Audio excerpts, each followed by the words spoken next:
When you're looking to buy a knife, most of us look for a knife that's aesthetically pleasing. Something that looks cool and would impress your friends at your barbecue.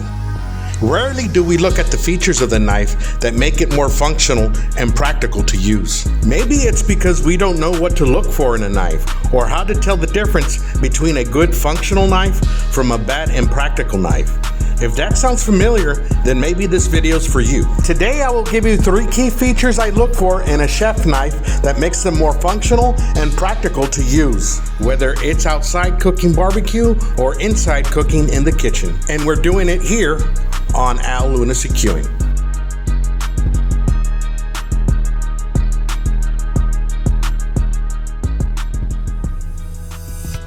Welcome back, my good people. Today I will be pointing out 3 key features I look for in a chef knife, and I will be using the ARTIDGE BEI series chef knife as an example to demonstrate these features. Now, before I begin, I should mention that what to look for in a kitchen knife may vary from person to person and should be entirely up to your preference. So these features I'll be mentioning are features I prefer, but I'll give an explanation after identifying each one as to why I prefer them so that you can understand the reasoning.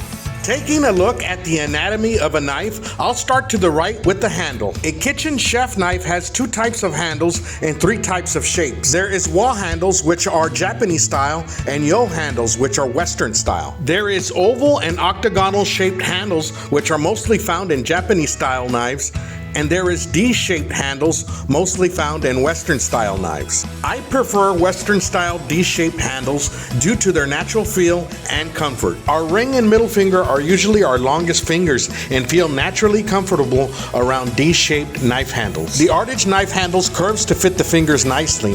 The biggest benefit of this type of handle is that it doesn't wobble during use but stays fixed, enabling great precision. The next area and key feature we'll look at is the bolster of the knife. This is the area where the handle meets the blade of the knife. There are some knives with bolsters and without bolsters. There are also some knives with half bolsters, some with full bolsters, and some with flared bolsters. I prefer knives with flared out bolsters because the handle blends into the blade and allows you to comfortably pinch grip the knife when you are cutting. This kind of grip prevents the knife from slipping to the side and accidentally cutting you. I also like knives that are wide at the base of the blade. That way my knuckles are less likely to hit the cutting board when I'm doing rocking chop cuts with the knife. Okay, so that was kind of a 2-for-1 feature I look for in a chef knife. Before we move on to the last feature, please consider subscribing to the channel if you find this of value. It helps me continue putting out videos like these and have fun while I'm doing it.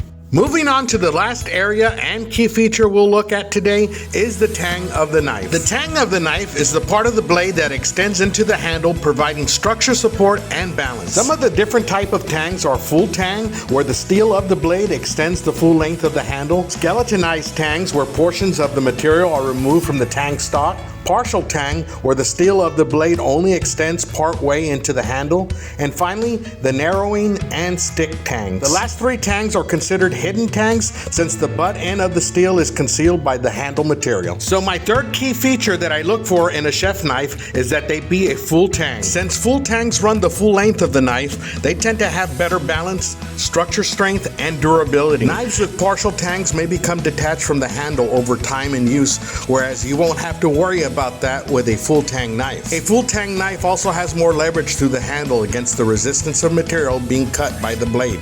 Hence, you have more control with your cuts. Those are my 3 key features I first look at in choosing a chef knife, but there are some other things you should consider, such as the blade material, sharpness and edge retention, handle comfort and ergonomics, durability and construction, weight and maintenance. The most versatile knife in the kitchen is the chef knife. It is designed to perform a variety of tasks, from slicing, chopping, and mincing vegetables, fruits, and herbs, to cutting through large slabs of meat and disjointing bones. If there was just one knife to have, it's definitely the chef knife. I hope this helps in choosing a perfect chef knife for you. Once again, this is only my perspective of what I look for in a chef knife. Make sure to do your research to find out what's best for you. I'll have the wall Walmart link for the knife I featured here.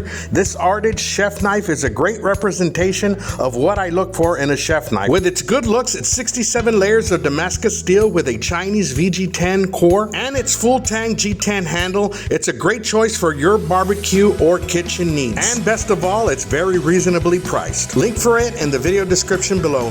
That's all for now, my good people. I'll be back with more barbecue videos on the next one. Take care of yourselves and hope to see you again very, very soon.